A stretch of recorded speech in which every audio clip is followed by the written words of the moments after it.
أهلنا يهر المسيح الإله رب الكل نمدح بنفس طاهرة ومقدسة وبجسد غير ملوث بالخطيئة، ونعظم يوم انتقال أمك المبارك المجيد مع جموع العساكر السماويين وأفواج الرسل القديسين، وبصلواتها يحفظنا وبطلباتها نجينا من كل مضرات النفس والجسد الآن وكل أوان وإلى أبد الآبدين. إخوتي وأحبائي صلوا لأجلي.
شبح زادق المريو على عطرد بسمينه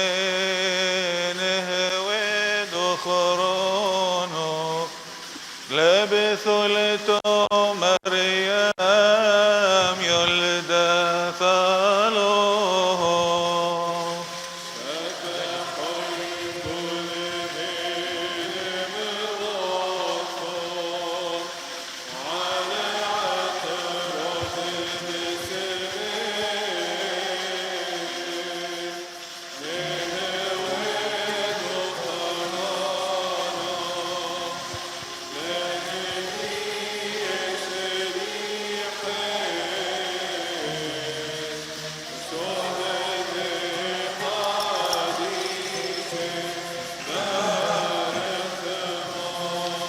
شبحوا لبرو والروح قديشو على عطرد بسمينه ودخرونه الملفون وكوني وكيني وزاديقي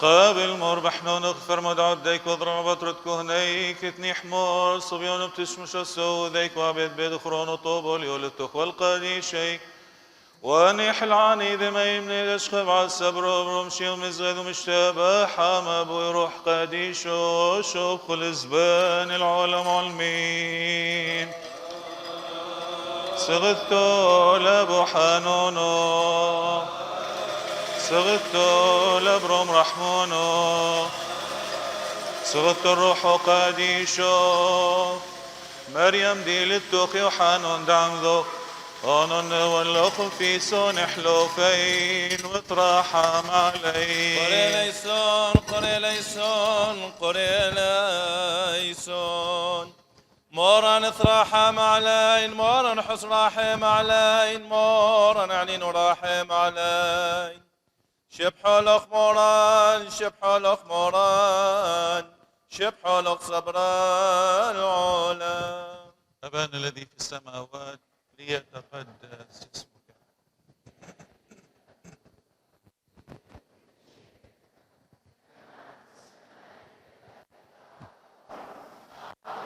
خبزنا كفافنا اليوم واغفر لنا خطايانا كما نحن أيضا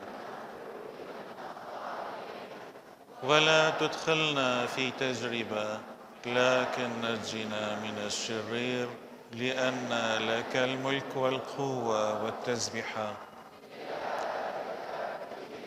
بصلوث مودي للتخ وكلهم قد شيك إرامر مخمر ملكو حيثو يبرو من ثيدا بشمايونو غوديثو بخيون الأمور يوثو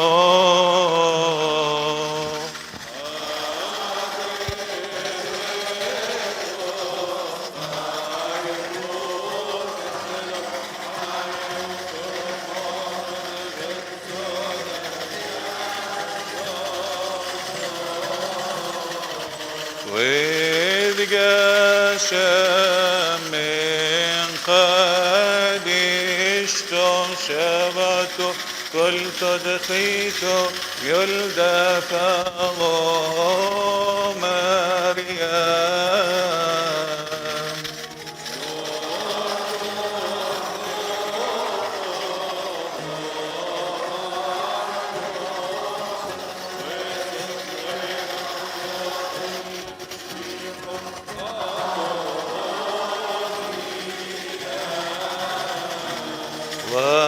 وموت الموت اندوشو خطوي ويثو حذمين تليثو يوثو قدشتو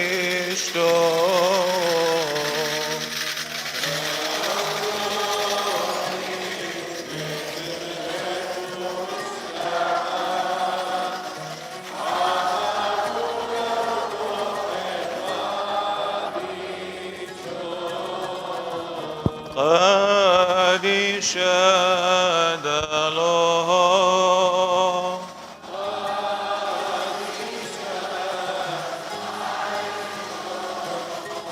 قد شاد حيثنا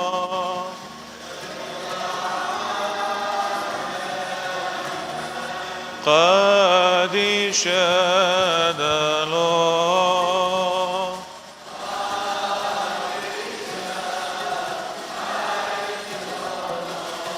قد شلم يثار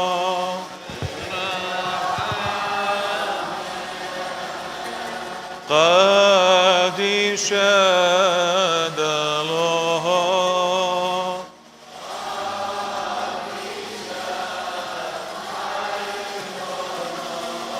قد شلم يثار رحم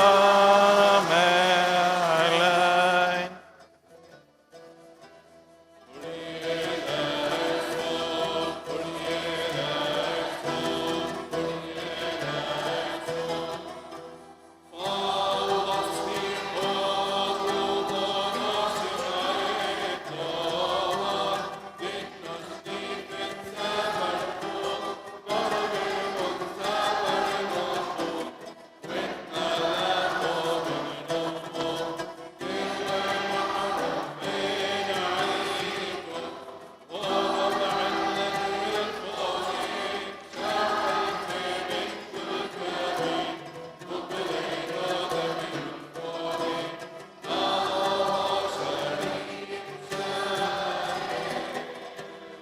الرسالة إلى العبرانيين بارخ مور. شبح المرون لشليحه وعلي رحمة والعلمين آمين. يا إخوتي، ولما كان الأبناء شركاء في اللحم والدم شاركهم يسوع كذلك في طبيعتهم هذه ليقضي بموته على الذي في يده سلطان الموت أي إبليس، ويحرر الذين كانوا طوال حياتهم في العبودية خوفا من الموت. جاء لا ليساعد الملائكة بل ليساعد نسل إبراهيم، فكان عليه أن يشابه إخوته في كل شيء حتى يكون رئيس كهنة رحيما أمينا في خدمة الله، فيكفر عن خطايا الشعب، لأنه هو نفسه تألم بالتجربة فأمكنه أن يعين المجربين.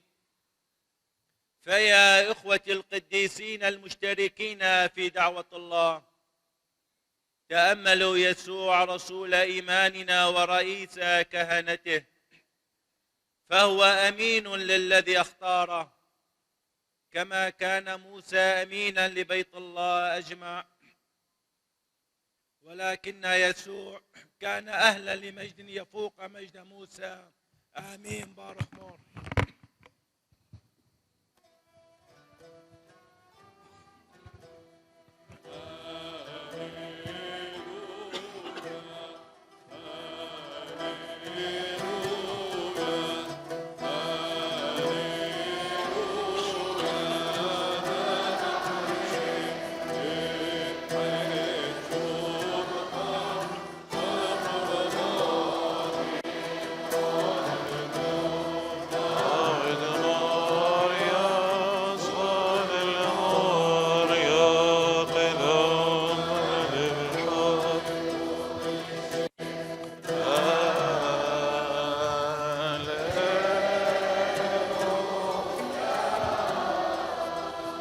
بارخ مور نقوم شافير عمش اليود حلثو نخفوثو نصوث نشمع على زبرثو دميلي حايوثو ديوان قليون قاد يشود موراني شعمشي حد مي فقر علين.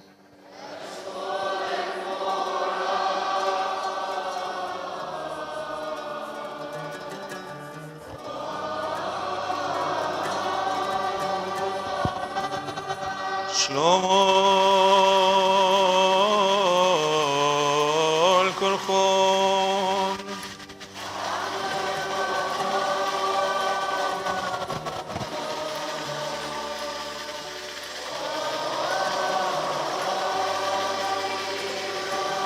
إيوانجليون قاديش موراني شعم شيحوز برثو محيونيثو من لقم سبرون ودم سابر حي فرقون العلمو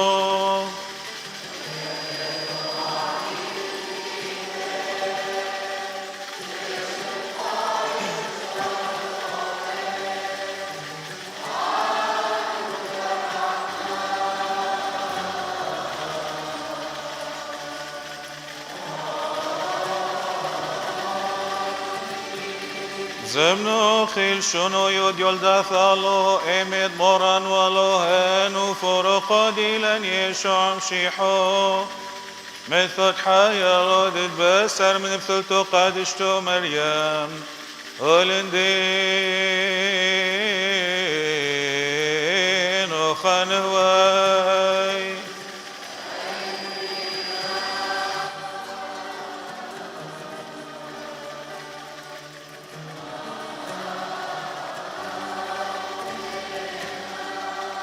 في تلك الأيام قامت مريم ومضت مسرعة إلى الجبل إلى مدينة يهوذا، ودخلت بيت زكريا وسلمت على الإشباع. فلما سمعت الإشباع سلام مريم ارتكض الجنين في بطنها، وامتلأت الإشباع من الروح القدس، وصاحت بصوت عظيم وقالت: مباركة أنت في النساء، ومبارك ثمرة بطنك، من أين لي هذا أن تأتي أم ربي إلي؟ فها منذ وقع صوت سلامك في أذني ارتكض الجنين بفرح عظيم في بطني. فطوبى للتي آمنت أن يتم ما قيل لها من قبل الرب. فقالت مريم: تعظم نفسي الرب، وتهلل روحي بالله مخلصي، لأنه نظر إلى تواضع أمته. فهو ذا من الآن يعطيني الطوبى جميع الأجيال، لأنه قد صنع بعظائم القوي والقدوس اسمه، ورحمته إلى جيل الأجيال لخائفيه. صنع القوى بذراعه، فرق المستكبرين بفكر قلوبهم. أنزل الأعزاء عن الكراسي ورفع المتواضعين. أشبع الجياع من الخيرات، وأرسل الأغنياء فارغين. عضد إسرائيل عبده، وذكر رحمته، كما كلم آباءنا إبراهيم، وزرعه إلى الأبد. ومكثت مريم عندها نحو 3 أشهر، ثم عادت إلى بيتها. شين الكلخون.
تقدم الذبيحة الإلهية إكراما للثالوث الأقدس. نرفع الذبيحة الإلهية على نيات قلب ابن مريم الطاهر المتألم. نصلي ونرفع الذبيحة الإلهية من أجل نياتكم الحاضرين والغائبين، من أجل كل من اسمها مريم أو ماريا أو أحد مشتقات اسم والدة الإله البتول. وأيضا نصلي من أجل الأنفس المطهرية، وأيضا على كافة موتانا. على كل هذه النيات والطلبات ترفع الذبيحة الإلهية. بسم الله والابن وروح القدس الإله الواحد آمين. أحبائي، نحتفل بهذا اليوم بعيد انتقال السيدة، أو ما يسمى بالأعياد كنائسنا الشرقية رقاد السيدة العذراء، حسب تقاليد الكنيسة المختلفة اللي هي من الرسل. وعلى نفس المنوال اللي كان توما الرسول غائب، راح يكون أيضا غائب بأيضا رقاد السيدة ابن مريم العذراء. لكن كانت ابن مريم قد أخبرت ربنا يسوع المسيح، طبعا وصلت إلى تقريبا حسب بعض التقاليد إلى 58 سنة. أيضا طبعا قبل صعود ربنا يسوع المسيح قالت له أنه يا ابني لازم أعرف إمتى راح أنتقل معك أو عندك. فأكيد قبل 3 أيام راح يخبرها أيضا الملاك جبرائيل بهذا الشيء، وراح يكون أكو عندنا بالليتورجيا البيزنطية ما نسميه بأيقونة رقاد السيدة العذراء. ما راح أشرح عليها لأنه أصلا موجودة، لكن راح ناخذ هذا العيد وخاصة أمنا مريم العذراء من الناحية الكتابية.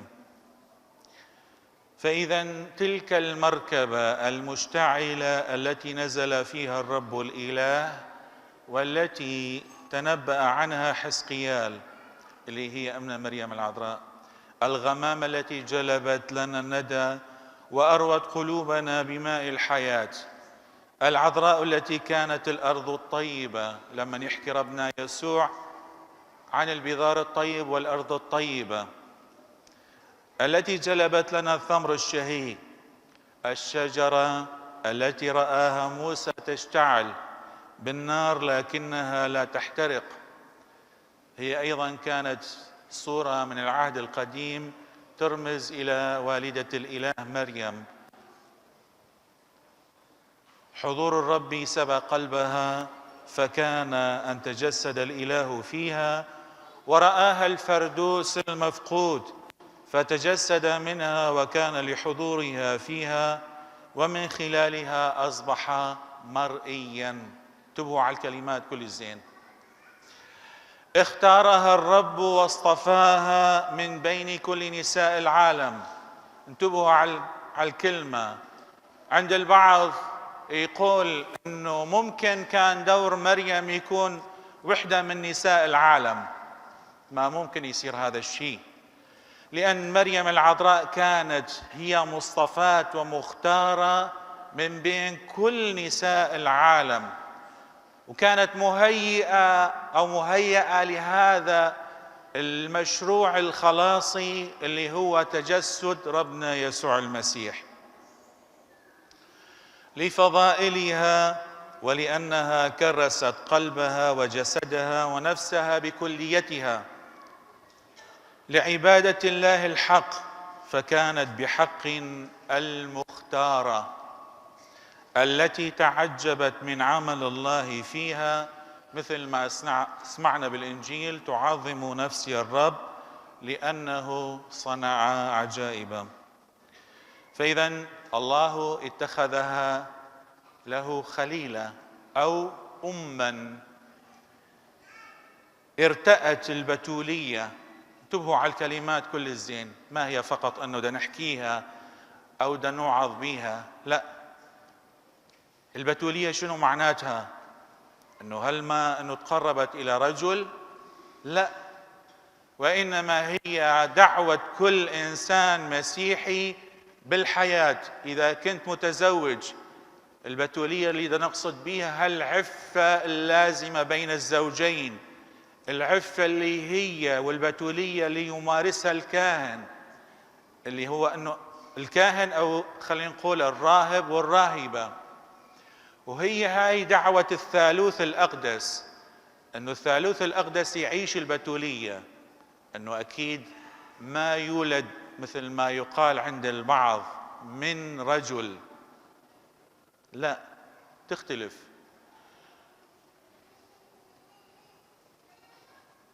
فإذا البتولية هي عيش الحب داخل الثالوث الأقدس، فرأت في البتولية والعذرية حياتها ودعوتها التامة، لكن الله أراد أن يقاسمها مشروعه الخلاصي، فكانت ضمن هذا المشروع مستمعة ملبية محققة لهذا المشروع وبلوغه إلى تمامه في تجسد الابن وفدائه على الصليب.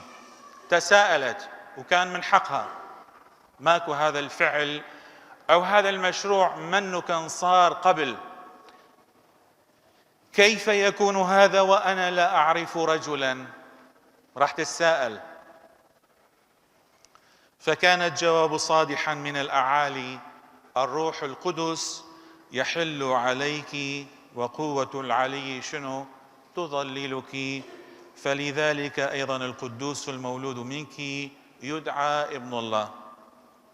فنرى بدهشة وبتحير تلك الأرض العذرية تخرج منها البذرة الصالحة التي تخلص بني آدم بين قوسين بدون زرع رجل. وذلك الجسد، انتبهوا على الكلمات، وذلك الجسد البتولي. ليش قامت، أو خلينا نقول ليش رفعت بالنفس والجسد؟ هاي كلها مقدمة يحكي عنها الآباء باستفاضة كثيرة. وذلك الجسد البتولي الذي لم تمسه يد قد أطعم فم يسوع الذي يطعم المخلوقات كافة. خلينا نتأمل شوية في مثال مريم ولو قليلا من شخصيات العهدين القديم والجديد. بكل من شخصيات العهد القديم والجديد فيها شوية من بذرات وفضائل أمنا مريم العذراء. مريم استحوذت على قلب الله بالكامل، وكان عندها الفضائل كاملة وتامة. نرى في عمل الله الخلاق، أو فيها عمل الله الخلاق وصنعه العجائب. تتذكرون سارة زوجة إبراهيم العاقرة، كما في اليصابات زوجة زكريا الكاهن، لكن في مريم عمل الله هو عظيم ولا يقاس بالعقر، انه ما كانت عاقر، كانت عذراء ارض يعني طيبة. لكن في مريم لم يكن وعد من الله وانتظار مولود بعد زمن،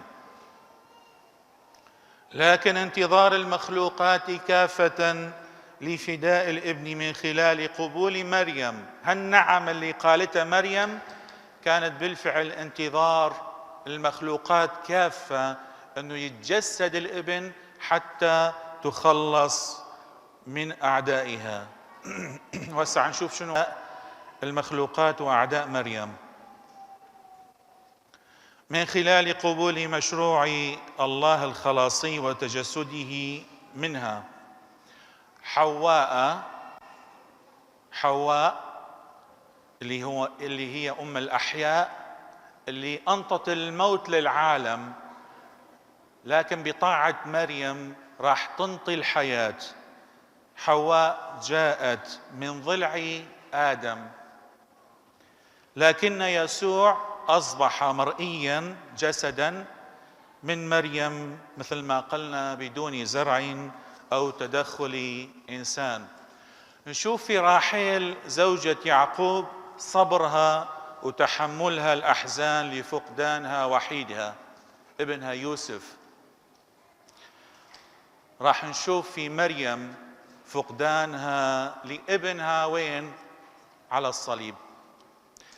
ونجد في أستير مخلصة شعبها من أعدائها، مثال مريم التي تترجى لابنها أن يخلصهم من سلطة أعدائهم اللي هم منه أعداء المسيحية. ما عندنا أعداء نحن، لكن المسيح وطئ الموت، الخطيئة، الشيطان الشرير. وإذا أطنبنا في الشرح ماذا نتكلم عن رفقة زوجة إسحاق، وحنة أم النبي صاموئيل، ونعمي وراعوث وغيرهم من شخصيات الكتاب المقدس، وحنة أمنا مريم العذراء. كلهن يشتركن مع فضائل مريم في إيمانها ومحبتها لشعبها ورجائها الراسخ وتضحياتها. آخر شيء اللي هي لا بل إن استشهادها بموت ابنها على الصليب فاق استشهاد كافة الشهداء وحزنها، فاق حزن كافة أمهات العالم على وفاة أبنائهن. ولهذا بالطلبة أشرح نسمي أمنا مريم العذراء، راح نسميها أو نلقبها بسلطانة الشهداء. تقول لي دورتيتنا السريانية إن بغريك راحق مينان صلاوثيخ عامان ينين بخل عيدونين. شنو معنات هذا الشيء؟ إن كان جسدك بعيد عنا، هي مرتفعة عنا وبعيدة، لكن صلواتها وترجياتها وتشفعاتها هي معنا دائما. أحبائي، قل إحدى الوثائق الكنسية مريم هي أيقونة الرجاء. إن مكانة مريم في القلب أهب لبني لدائما وبلبة مئيتي لدائما في القلب من الكنيسة، في الليتورجيا، وأيضا في قلب أبنائها وبناتها. رسالتها الأرضية بعدما انتهت ابتدأت في إيمان مجامع الكنيسة المقدسة، راح يسموها يولداثا لوهو، والدة الإله أو أما لله. وأيضا ليست فقط أما للكنيسة، لازم أيضا تحقيق المشروع الخلاصي أن تكون مريم هي أما للشعوب وليس للكنيسة فقط. تمارس دورها كشريكة في الفداء بعدما حملت من قبل الملائكة بالنفس والجسد لتتوج عروسا للابن وسلطانة على السماوات والأرض. تلك هي مريم العذراء المحبوبة، تمنح الرجاء لأبنائها وبناتها من علياء مقامها. انتبهوا على هالشيء، لم يكن للموت من سلطان عليها، ولم يمس الفساد شنو؟ جسدها الطاهر. ما لأنه فقط أنه حملت بابن اللي هو ربنا يسوع المسيح، لكن نتيجة لكل فضائلها وكل استحقاقاتها اللي تأخذها من صليب ربنا يسوع المسيح. بل كانت بذلك كما بقيامة الرب التي أخذت صورته في الألم والموت والقيامة علامة على قيامتنا من بين الأموات. أشرح نتعلم من هالعيد أنه هي باكورة، ربنا يسوع المسيح هو باكورة من قام من بين الأموات. راح تكون مريم على مثال يسوع، ونحن أيضا راح نكون على مثال ابن مريم وربنا يسوع اللي قاموا من بين الأموات. ليكن لنا رجاء ونتشجع في الرب بأنه يحقق المعجزات فينا كما حققه بوالدته القديسة مريم. صلاتها تكن معنا آمين. نؤمن بإله واحد، الآب الضابط الكل وخالق السماء والأرض وكل ما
اغسلني كثيرا فأبيض أكثر من الثلج.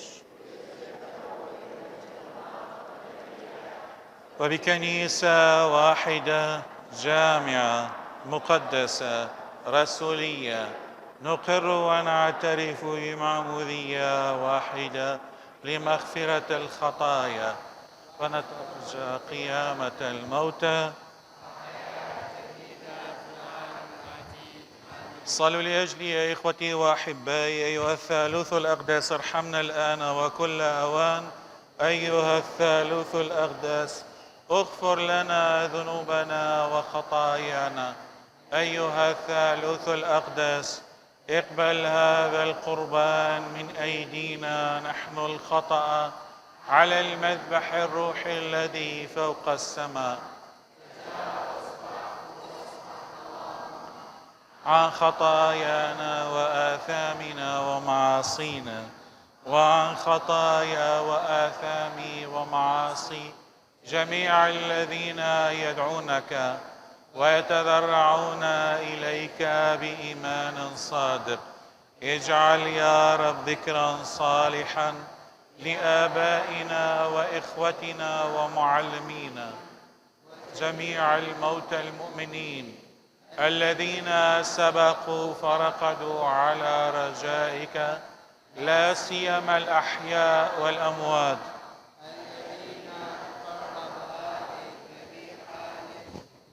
صوم القالوس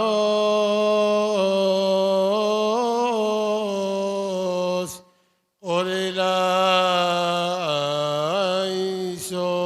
أيها الرب الرحيم القدوس يا من أعد لنا بابنه الوحيد هذه المائدة الروحية، اقبل تقديمة هذه الذبيحة غير الدموية وامنحنا موهبة روحك القدوس، وأهلنا جميعا لنتبادل السلام بقلب طاهر ومحبة إلهية، ونرفع إليك الحمد والشكر وإلى ابنك الوحيد وروحك القدوس الآن وكل أوان وإلى أبد الآبدين. السلام لجميعكم. فلنعطي السلام كل واحد منا لقريبه بقبلة مقدسة وإلهية بمحبة ربنا وإلهنا.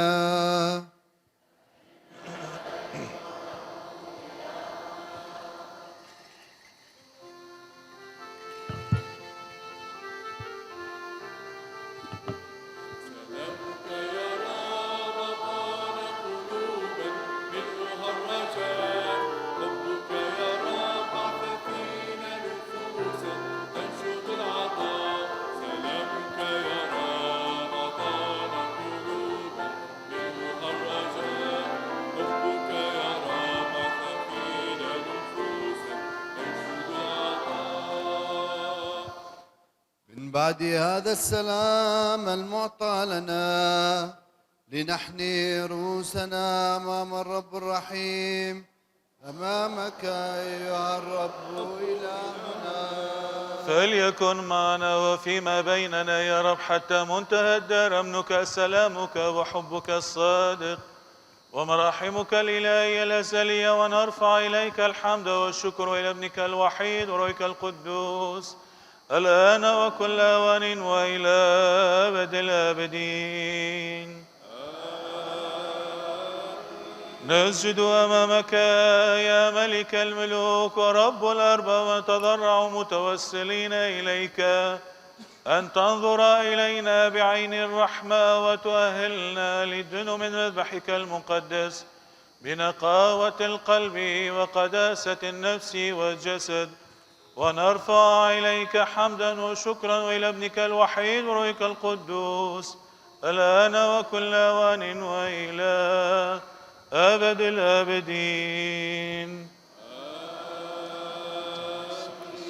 فلنقف حسنا يا إخوتي بالخوف والورع والطور والقداسة والحب والإيمان الحق، ولنتأمل بتقوى في هذه التقدمة الرهيبة المقدسة الموضوع أمامنا التي يقربها الكاهن الورع ويقدمها عنا لله الآب رب الكل ذبيحة حية.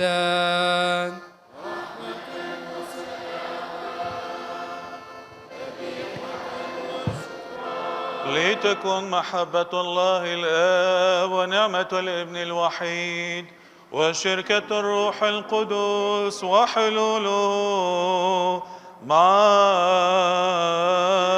جميعكم. لتكن عقولنا وأفكارنا وقلوبنا فوقنا الآن لنشكر الرب بمخافة.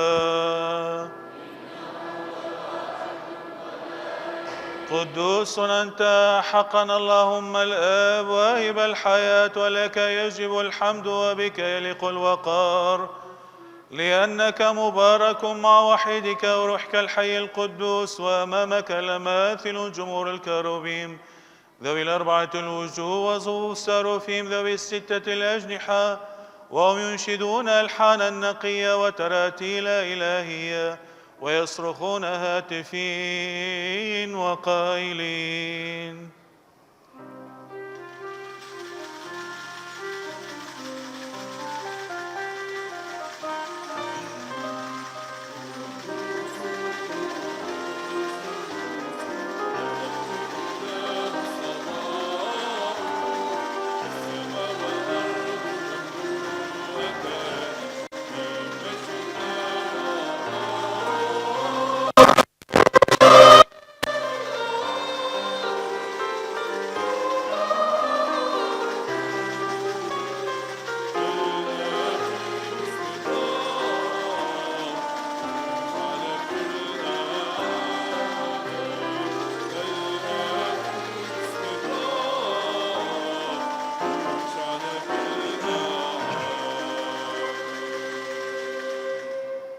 قدوس قدوس قدوس أنت أيها الرب المملوء مراحم، قدوس ابنك الوحيد ربنا يسوع المسيح رب الكل، وقدوس روحك القدوس المحيي. قدوس أنت وواهب الخيرات، فلأجل خلاصنا تجسد وحيدك من البتول الطاهرة والدة الله مريم، ونجانا وحررنا من العبودية بتدبيره الإلهي.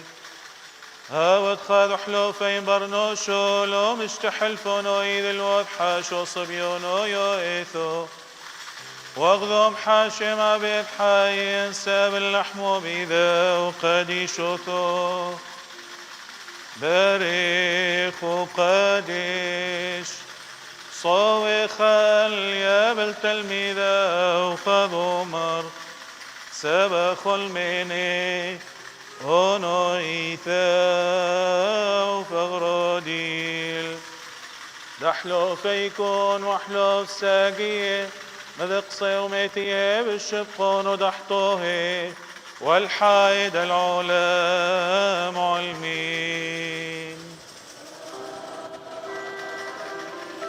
وخانو خوصو من بوثا داشيم مازغ من حمرو مايو باريخ وقادش خاذ طعيم يا بالتلميذة وخاذ مار سابش توميني كل خون ونو كوسو إيثا ودياتي قاذا تبديم دحلو فيكون وحلو ساقية ذي شيد الحوسو يضحو به والحايد العلام علمين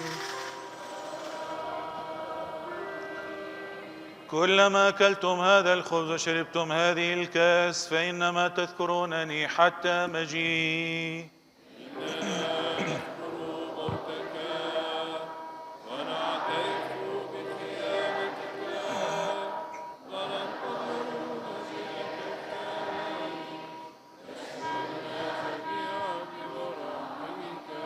لهذا إننا إن نذكر تدبيرك لأجلنا نحن عبيدك الخطأ الضعفاء نسألك متضرعين يا محب البشر أن تشفق وتتعطف على ساجدك وتخلص ميراثك يوم تشرق في آخر الأزمنة، فتجازي بالعدل كل إنسان حسب أعماله.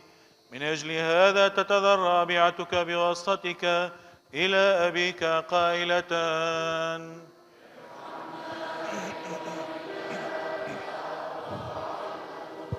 ونحن أيضا يا رب نقر بجميلك، نشكرك عن الكل ومن أجل الكل. لك مبارك، لك نسجد.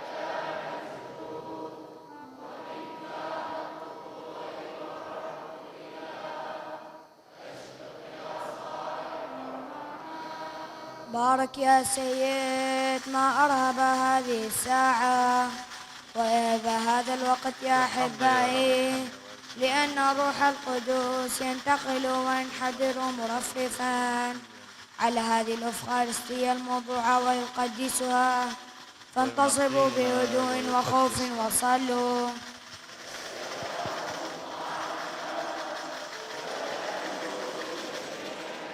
استجبنا يا رب، استجبنا يا رب، استجبنا يا رب، اشفق يا صالح وارحمنا.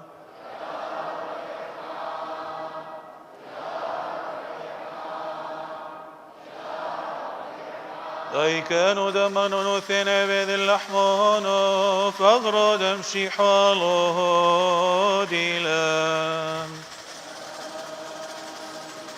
ولم زود خصونا وذمودي لين امشي حاله ديلان.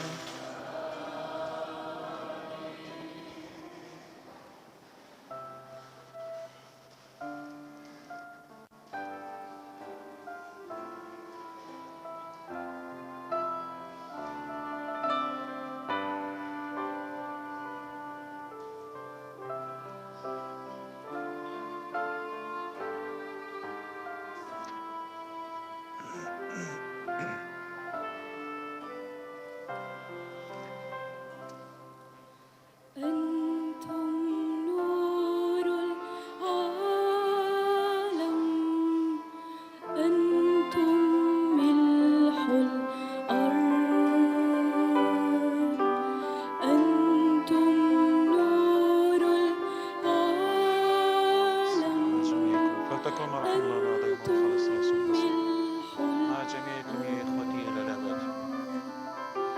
لا تخفى مدينة مبنية على جبل، ولا يوقد سراج ويوضع تحت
كشف قرنيسون قرنيسون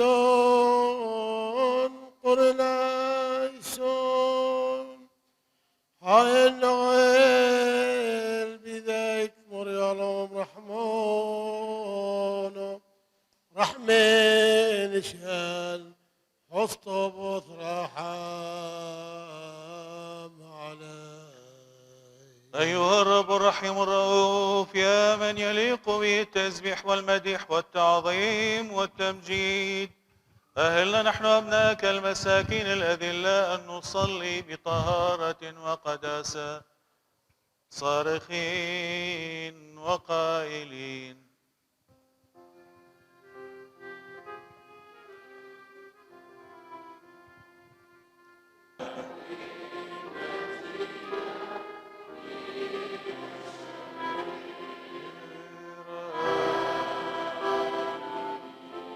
أجل أيها الرب محب البشر، لا تدع التجربة تتسلط علينا، بل نجنا من الشرير المتمرد ومن طرقه المعوجة والملتوية، لأن لك الملك ولابنك الوحيد وروحك القدوس إلى أبد الآبدين. السلام لجميعكم. فلنحني رؤوسنا للرب. بارك يا رب شعبك المؤمن هذا المنحني أمامك، وأنقذنا من التجارب والمصائب، وأهلنا للاشتراك في هذه الأسرار المقدسة بنقاوة وطهارة، فنتبرر ونتقدس بها ونرفع إليك حمدا وإلى ابنك الوحيد وروحك القدوس الآن وكل أوان وإلى أبد الآبدين. السلام لجميعكم. فلتكن نعمة الثالوث الأقداس غير المخلوق الأزلي الأبدي المتساوي في الجوهر ورحمته مع جميعكم إخوتي إلى الأبد. لننظر بخوف ورهبة. أشفق يا رب وارحمنا. الأقداس للقديسين وللأطهار تعطى. واحد هو الآب القدوس، واحد هو الابن القدوس، واحد هو الروح القدوس. المجد للآب والابن والروح القدوس، الإله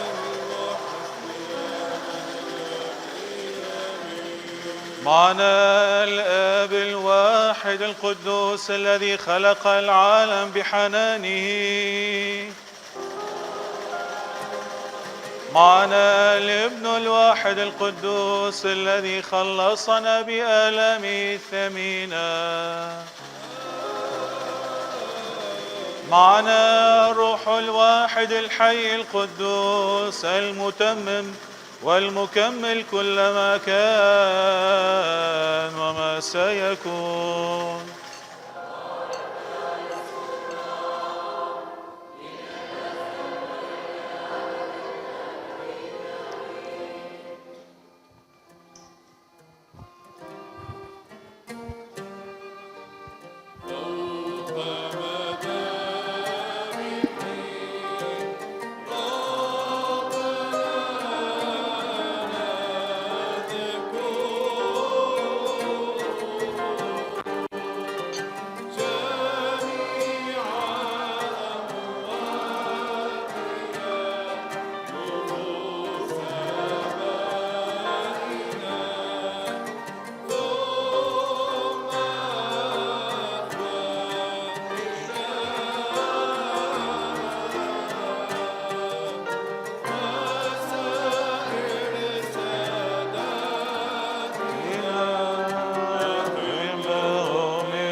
من مذبحك المبرر، فلينحدر الغفران لعبيدك يا ابن الله الذي أتى لخلاصنا وسيأتي لبعثنا وتجديد جنسنا إلى الأبد.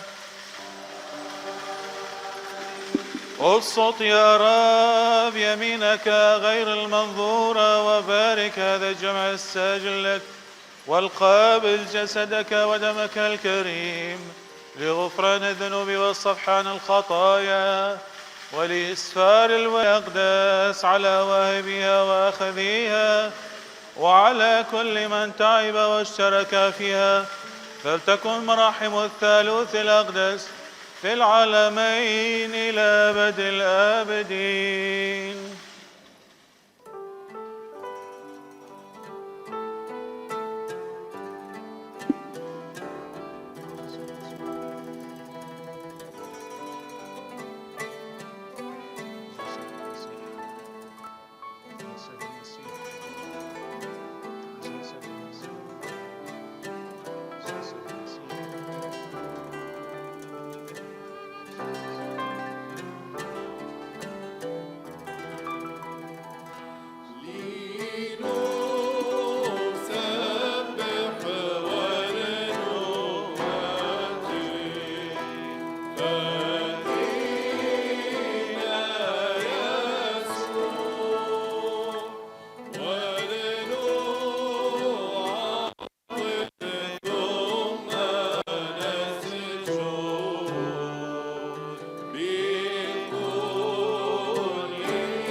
المجد لك يا ربنا وإلهنا إلى الأبد. المجد لك يا ربنا يسوع المسيح. لا يكن لنا جسدك المقدس الذي أكلناه ودمك المبر الذي شربناه للدينون والانتقام، بل للحياة الأبدية وخلاص جميعنا، فارحمنا.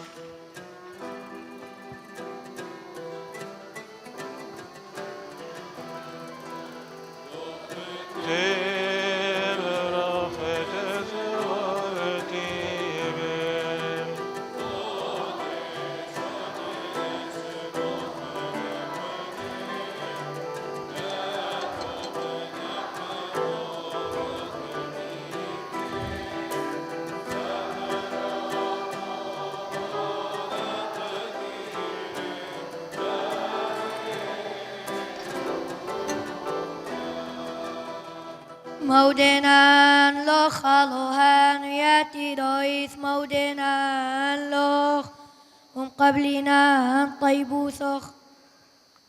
نشكرك أيها الرب الإله ونقر بجميلك ونبتهل إليك متضرعين أن تكون لنا هذه المناولة الإلهية لغفران خطايانا ومحو معاصينا ولحمد اسمك القدوس واسم ابنك الوحيد وروحك القدوس الآن وكل آوان وإلى أبد الآبدين.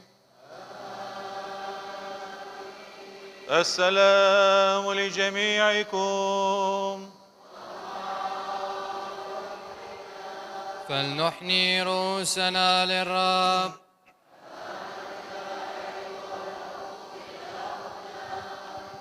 أيها الرب إله خلاصنا يا من تجسد لأجلنا وبذبيحة ذاته خلصنا، نجنا من الفساد المهلك واجعلنا هياكلا لاسمك القدوس، لأننا شعبك وميراثك وبك يليق الحمد والوقار والولاية مع أبيك وروحك القدوس الآن وكل أوان وإلى أبد الآبدين. آمين. بارخ مورز زيلون بشلوموت بشميدم شي حالوش ترينا بارخ مورز صوثيخ عامنهم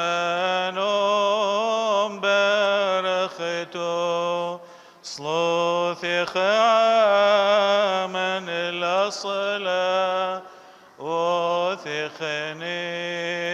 مع مريو ونحاسلا مليان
قد ملكه بشبحه قام ذلك لو يا والي لو يا ملك ثوم يمينه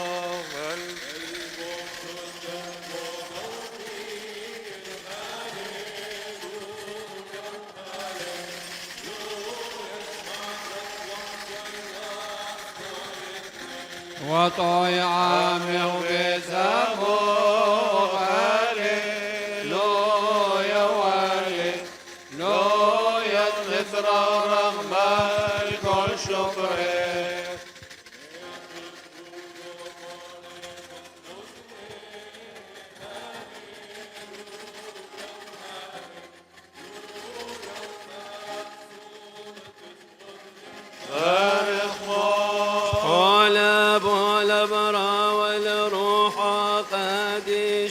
من عالم وعالم العالم عالمنا يبقوك على بين أسواد مني في حين دمنا حميني ناب برحمي عالكولا نطلي سومن بزدا وزد الشموم كفة وطعن دلها ودقعن علم بستبرولي هرب ويساقي من مركب ثار دعزة حزقي العيد لقب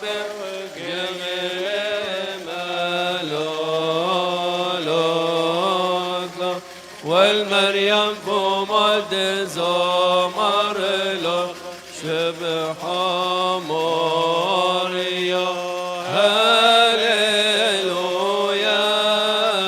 سقوطت عدار لك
رفيق عملهم برقكم صدق عمل الأصلة وثق نشمع مريم ونحسن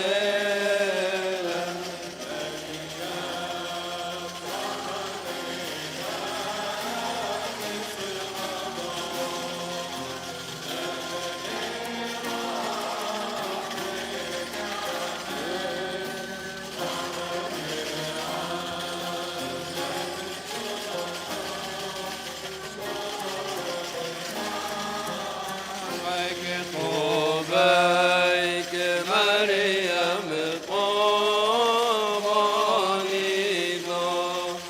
طوبى لنا بشغل رابو طوبك من طوبى كل طوبى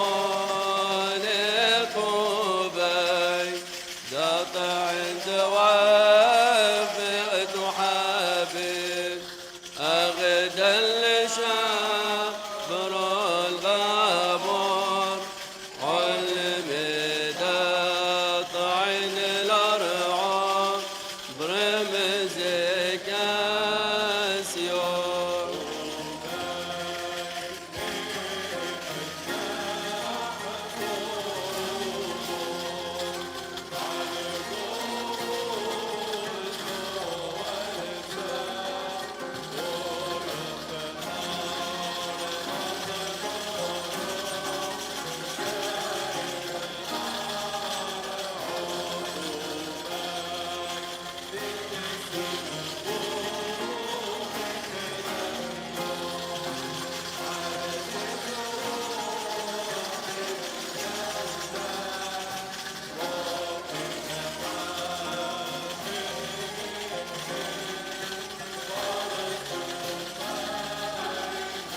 طوبيك رابذ بحلب دخيا أدى شبرا إذا يلقين علم من حي ونورا طوبيك دراعم يمدخرون غربا فنيان ومزيح الليل حير ونشا أدي شائي شبح الرمى دجب الرومي وقل جايوثا وامك أخي شرمك غطاب مسكينة طوبى دوري بدفراني من حسب رحمي حيومي ذد يا قرعي ذا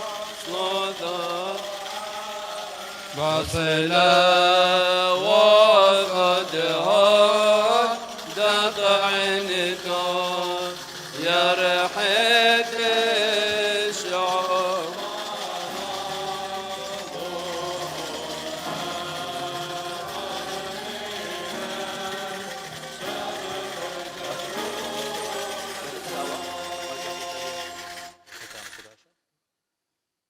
اذهبوا بسلام يا إخوتنا وأحبانا، فنحن نستودعكم نعمة الثالوث الأقدس ورأفته مع الزاد والبركات التي أخذتموها من مذبح الرب المبر، البعيدين والقريبين، الأحياء والأموات، المخلصين بصليب الرب الغالب والموسومين باسم العماد المقدس، فليغفر الثالوث الأقدس ذنوبكم وليصفى عن زلاتكم آمين وليرح نفوس أمواتكم آمين ولربنا عبد ذي خاطئ وتعني صلواتكم. امضوا بسلام وأنتم فرحون ومسرورون وصلوا لأجلي.